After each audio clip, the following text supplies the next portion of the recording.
E aí, meus queridos, tudo bem? Eu sou o Prof. Clayton Reis e essa é a resolução de mais uma questão que fala sobre lançamento oblíquo. E a questão diz o seguinte: um morteiro fazendo um ângulo de 30 graus com a horizontal dispara um projétil com uma velocidade de 30 metros por segundo num terreno plano. Após transcorridos 1 segundo do disparo do projétil, estará a uma determinada altura em relação ao terreno, em relação ao plano do terreno.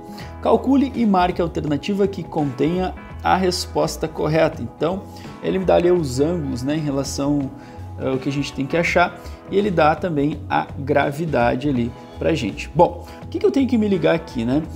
Primeira coisa de tudo, né, a pergunta. Qual é a pergunta que eu tenho que responder? Eu tenho que saber qual é a altura que ele vai estar, em relação ao solo, transcorrido então esse tempo de 1 segundo.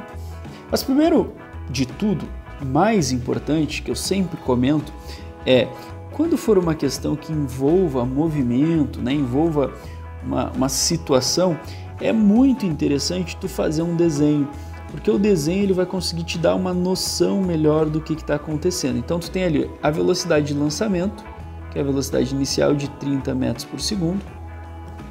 O teu projétil ele vai fazer uma trajetória oblíqua, tá? Oblíqua, vai atingir o solo depois de algum tempo, mas tu quer saber qual é a altura que ele vai estar 1 segundo após o movimento. Tu não sabe em que parte da trajetória ele vai estar, mas a ideia é essa, né? Descobrir a altura em relação a esse tempo aí. Antes disso, então, a gente vai ter que fazer o quê? Primeiro, a gente vai ter que pegar e entender que esse movimento ele vai ser dividido em 2 movimentos, né? Fazendo a decomposição dessa velocidade. A gente tem a velocidade ali que é 30 na diagonal. Esse 30 está formando um ângulo de 30 graus com a horizontal. E aí justamente a gente vai fazer a decomposição. A gente tem que entender que a gente vai dividir essa velocidade numa componente x e numa componente y. A componente x, então, é uma componente horizontal. E a componente y seria uma componente, então, vertical deste movimento, tá? E por que a gente faz isso, senhor? Porque, na verdade, quando a gente estuda essa matéria, a gente verifica o quê? Que o movimento horizontal, a componente horizontal, ela é uma componente o tempo inteiro constante, ou seja, toda a situação do movimento em linha reta para frente, ele pode ser analisado como sendo um MRU. Se for o caso, né? Se a questão pedir para eu calcular, por exemplo, o alcance e tal, eu vou ter que usar as equações do MRU considerando a componente horizontal Vx. A componente vertical, ela está associada ao movimento para cima e para baixo.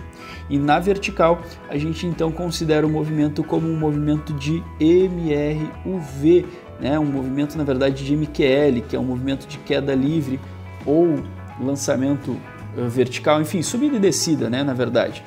E aí o que acontece? As fórmulas que a gente utiliza são as fórmulas do MRUV, para cima e para baixo, na parte vertical, e as fórmulas que a gente utiliza na horizontal são os movimentos do MRU, né? As fórmulas do MRU. Então isso que é importante, tu ter essa noção de que tu pode dividir o movimento em 2 que tu já conhece. Para eu achar a altura, basta eu pegar aquela equaçãozinha lá do MRUV que diz o seguinte, né?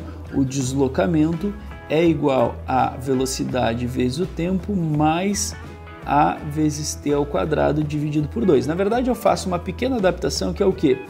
O d, ele é o h, né, que é o deslocamento vertical. O v0 aqui, na verdade, vai ser o v0y, vai ser o quê?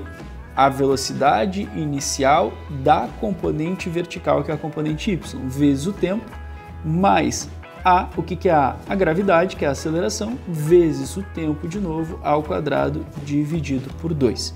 Então, na verdade, como eu disse, a gente faz uma pequena adaptação aqui.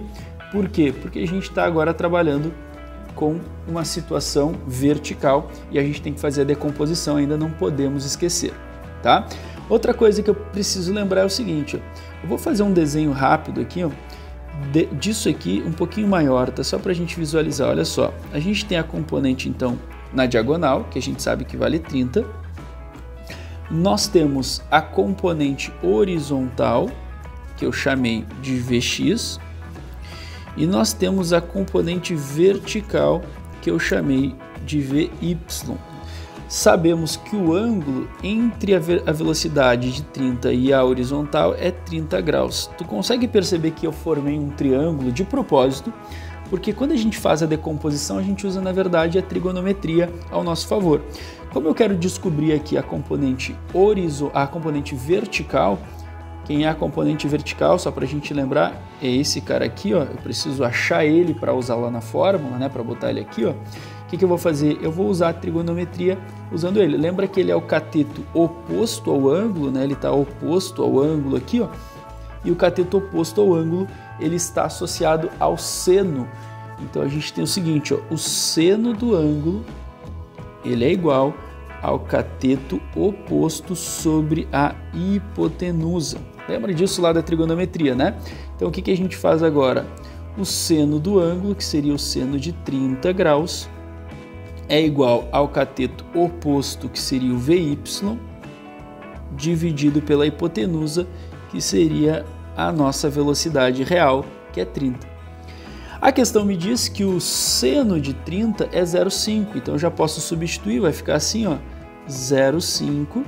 Esse 30 que está aqui embaixo, ó, eu já vou pegar ele e passar multiplicando lá para cima para a gente não perder muito tempo. Então vai ficar 0,5 vezes 30 igual a VY, e aí eu vou encontrar o VY como sendo 15.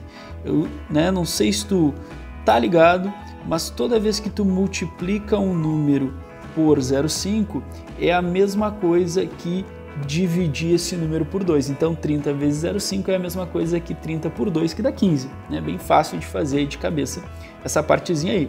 Achando a componente então horizontal, né? Deixa eu fazer um ajuste aqui, ó. O que a gente achou foi a componente inicial vertical. Achando então a componente vertical da velocidade, o que a gente faz agora? Joga aqui para achar a altura. A altura é igual a 15 vezes o tempo de 1 segundo mais a gravidade. Aí tem um pequeno detalhe importante aqui, ó. A gravidade, a questão mandou usar como 10. Mas a gente vai botar um menos 10 aqui, eu já explico por quê. O tempo de 1 segundo ao quadrado dividido por 2. Sor, por que eu botei a gravidade como menos 10? Vamos lembrar que é uma questão vetorial. A velocidade de lançamento, VY, que a gente botou ali, que é igual a 15, ela é para cima. E a gravidade, que é 10, a gravidade é para baixo, tá? Então o que a gente tem que se ligar aqui? Os vetores são opostos, então um vetor tem que ter sinal contrário ao outro. Como eu botei a velocidade então como 15, a gravidade tem que ser menos 10, porque esse menos representa o sentido da gravidade, sendo contrário ao da velocidade. Se tu esquecer isso, dá um problema muito grande, porque tu está ignorando o fato da velocidade e da aceleração serem vetores. E para terminar agora a conta, a gente faz esse cálculozinho. 15 vezes 1 dá 15, menos 10 vezes 1 ao quadrado sobre 2 vai dar menos 5, né? Porque é uma conta bem fácil ali de fazer. Menos 15 menos 5 vai ficar 10. 10 metros, então, é o valor, é a altura, né, que esse projétil vai estar 1 segundo após o lançamento. Olhando as alternativas, ficamos então com a alternativa A para essa questão. Espero que vocês tenham entendido, espero que vocês tenham gostado. Muito obrigado por assistirem até aqui. Fiquem ligados aí nas próximas resoluções. Era isso. Bons estudos para vocês e tchau, tchau!